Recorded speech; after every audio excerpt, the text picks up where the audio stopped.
Okay, RC, Rank Carcass back, Global War 3645, historical board gaming, with a bunch of my house rules. Alright, we are on the summary video for July 41, which has completed itself. So we're going to move on to January 1942. Alright, Vici still 2. KMT still at 3. CCP's been wiped right off. They don't make any money. Australia's the same, no bonuses. Russia's still got $9 in conquered territory. The Dutch are still at 12.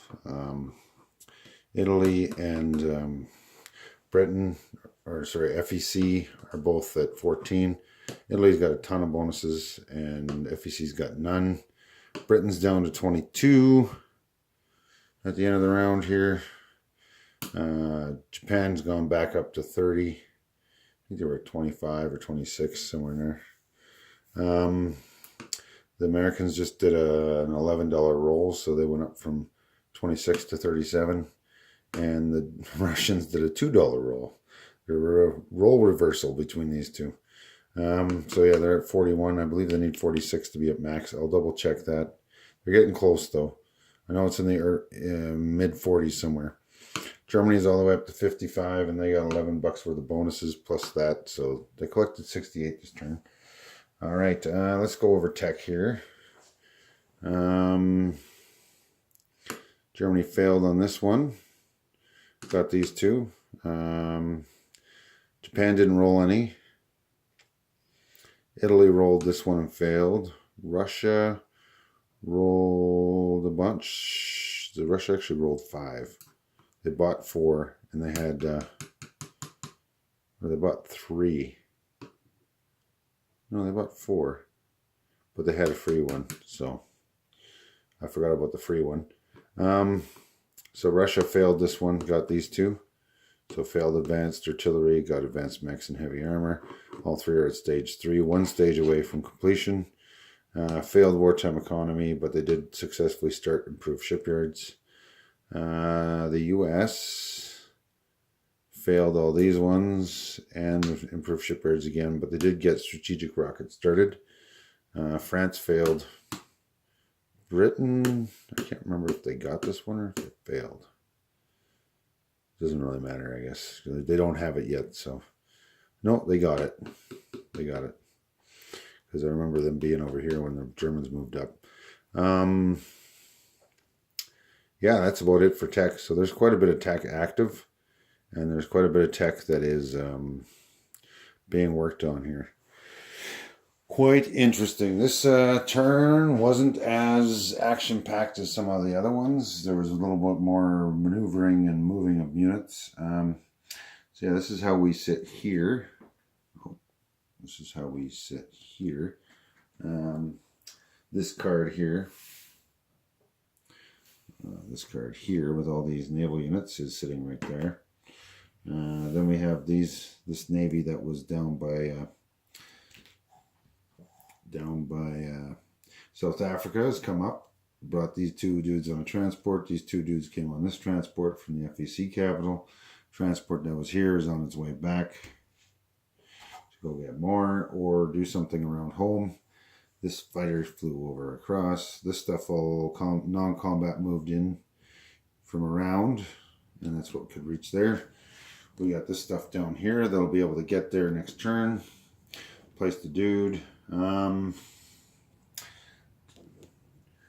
Germans moved their sub in here and convoy raided. I have a questionable combat air patrol because I moved this carrier down with the fighter, and I'm assuming that since there's a carrier on a fighter on a carrier, it automatically is on combat air patrol at all times when it's parked. So I assumed so when I fought the sub. If that's not the case, let me know. The Germans and the Italians both convoy raided the British again. Yeah, things are not going so well for the British here. Let's see, what did the Germans do? The Germans mounted a successful amphibious assault up there. And then the British, that guy's falling off. Can I get him on there? And the British brought those guys over on a transport on their turn because they don't want to start having Germany want to fight somewhere else. And the Navy couldn't get any closer to home than there, so they threw a couple of fighters in that airbase to be able to scramble in case. Let's see what else happened. The Germans didn't really attack anything else, did they? No, but they have amassed quite the amount of troops over here. They got a bunch of advanced mechs there, and there, and there, and there, and there. My build practice when it comes to Germany, before I go out fighting, is I like to build stacks of mechs. Because one, they're cheaper and you can build tons of mechs. And these advanced mechs are great because I only need one tank to match 2 of these mechs to blitz. Right? So what I've been doing is I've been building up stacks and stacks of mechs. Because one, they defend at 5. They attack at 4. Or a regular mech defends at 4 and attacks at 3. Either way. And then, you know, you bring a couple of tanks along, and now you got, you know, make your meat shields, make your defenders, bring those along first. Then, you know, just like a hockey team, you don't have a goalie or defense, you're screwed. You'll never win a cup. Yeah, first round draft picks don't mean anything if they're all up front. Anyhow, most of you won't understand that, but whatever. It's because of where I live. Anyhow, yeah, so the Germans are not doing too horribly, but we'll see. The Italians started building a factory over here. They're finding that they can only build 5 units, and with the $28 or so they have, that's going to become a problem if they. So they're going to start. They started building a minor factory there. What else happened here? Basically we just had a bunch of non-combat moves, moving units here and there and whatever. The Italians added 2 units of infantry type here. Actually, no, they added 4 infantry over here, and they didn't add anything to that stack this turn.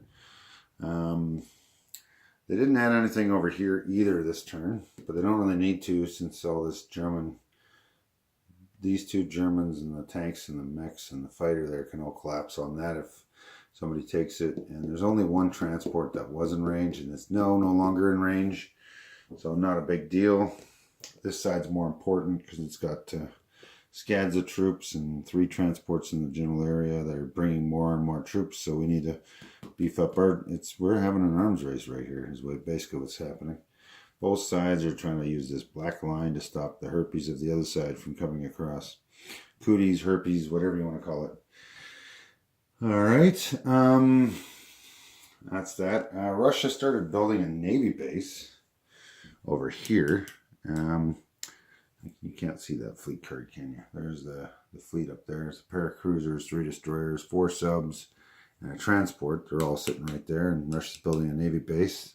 This rail connects that to their home base there, so they'll be able to start placing naval units here. You're getting a naval bonus with the Navy base here. They'll be able to use their seaplane. I'm not sure how the rules exactly on seaplanes work, but I've been using it to. They have to take off or land at a naval base or shipyard or seaplane base.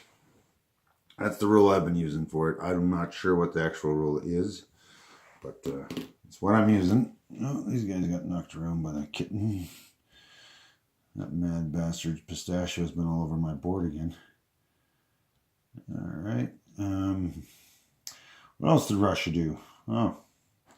Russia has built a transport at this base over here, and they brought along and moved a guy from Amur into Vladivostok.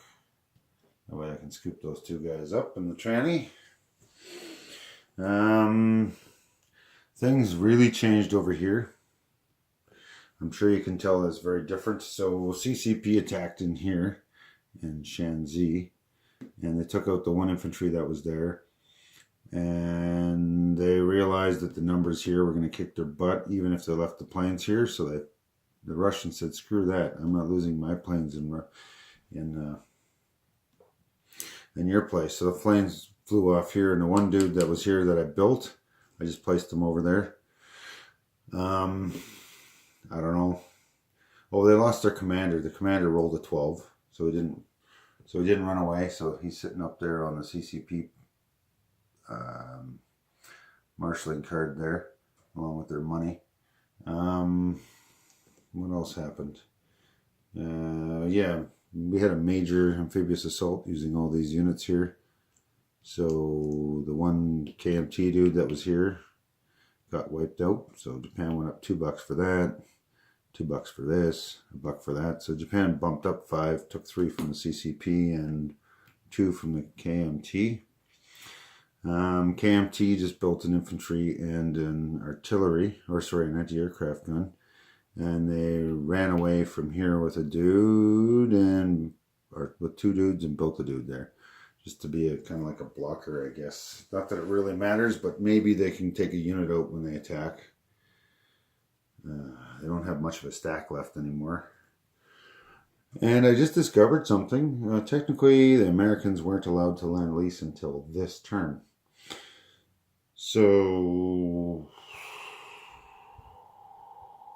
yeah. So they've been land leasing this Flying Tiger and a bunch of others. But you know what? I'm just going to leave it. It's one of those things where you forget something, whatever. I did the recruitment roll this turn, and the CCP got nothing.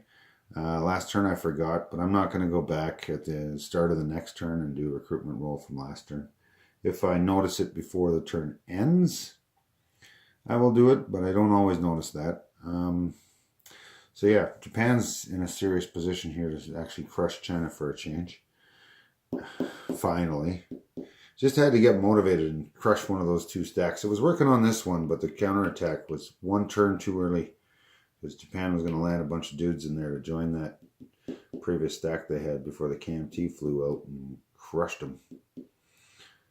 And yes, they were successful in saving their commander last turn, so he actually came on the boats with the Amphibious Assault there, along with the dudes. All right. Yeah, not much else happened. Australia started a light carrier. The British started a battle cruiser or heavy cruiser. Though the Russians started their base. The Italians moved forward a battleship here. And the Americans started another Iowa class and another carrier. So they got like four or five capital ships that are in production, and the Japanese only have 1. The Japanese might want to start changing that up. Now that they're starting to actually make some money in here, maybe they're about ready to go off and do some slapping around here. It's about time. It's definitely about time. 42. Let's get the Americans in the war sometime. It's going to be boring otherwise, although it's really, really, really effective on this side. Oh man, not having the Americans involved at all, or even a threat of them, and keeping the Russians, so far, yeah, Russia's plan, like Russia, is I'm trying to play Russia as though it is a true third alliance, and Russia has the ability to attack anybody, and everybody knows it. So Germany's kind of leaving Russia alone because they're hoping the Russians are going to attack the Allies at some point in time, or the other way around. Russia's leaving Germany alone because if it starts slogging at Germany, it won't be able to get any points anywhere else. It's just going to be all defense all day, all the time. That's no fun when you're Russia. So that's part of why Russia's expanding to build Navy bases and stuff like that out here. All right. Yeah. And the Dutch are still building their Navy base. They're 1 turn away from finishing that. What did they build here? Yeah, they built an infantry at home there. So at home, right next to Germany. Germany's staying the hell out of that. They're hoping, hey, maybe something else will happen with them. So we'll see. Yeah. I don't know what Russia's going to do. We'll see. It's been a weird game. A very, very, very bizarrely weird game. that's, I guess, what happens when you play against yourself, and every time you're the next person, you focus on, if I was these people, what would I do? What would be the best for me? So that's what I've been doing. Anyhow, you folks enjoy the videos. I am currently just compiling all my clips from the All Powers video, and I'll be uploading that one shortly, and this one might even beat that one. I'm not sure. We'll see. I'm recording this on a different device. All right, and there we are. 1941 July is complete. Next turn, January 1942. Maybe somebody's going to do something crazy. I think we're probably a build turn away from any real crazy, but you never know in this game. You think you're good, and then you see something go, oh yeah, there it is. There's the juicy cherry on top. Yeah, that's what I was waiting for. Time to attack. Anyway, yeah, big major swings here in Japan and China. Japan probably doesn't even need to build any more units to be able to wipe these guys out and these guys out in a matter of 2 turns at most. Yeah, it's not looking pretty for the Chinese. Although I did forget to upgrade this factory last turn. I just built a bunch of dudes, so maybe we'll remember to do that next turn, because it'd be nice to be able to build at least 1 unit here. Or maybe just upgrade that to a medium and start dropping 3 units at a time here in advance of being at war with these dudes. Because, yeah, these 2 factories competing, that'd be handy. Plus, you get your transports dropping off tons of dudes into there. Just build a giant stack and then go for Burma. Cut off the road from the other side. We might do that. We'll see. I'm going to need to do something pretty soon with Japan, otherwise these guys are going to have a monstrous stack here. They already got a pretty good one. 9 infantry, 4 tanks, and artillery, and a mechanized. That's pretty hefty. And they're in the city. So, we'll see. We'll see what transpires. Alright. On that note, I'm going to let you guys go and see you next year, January 1942.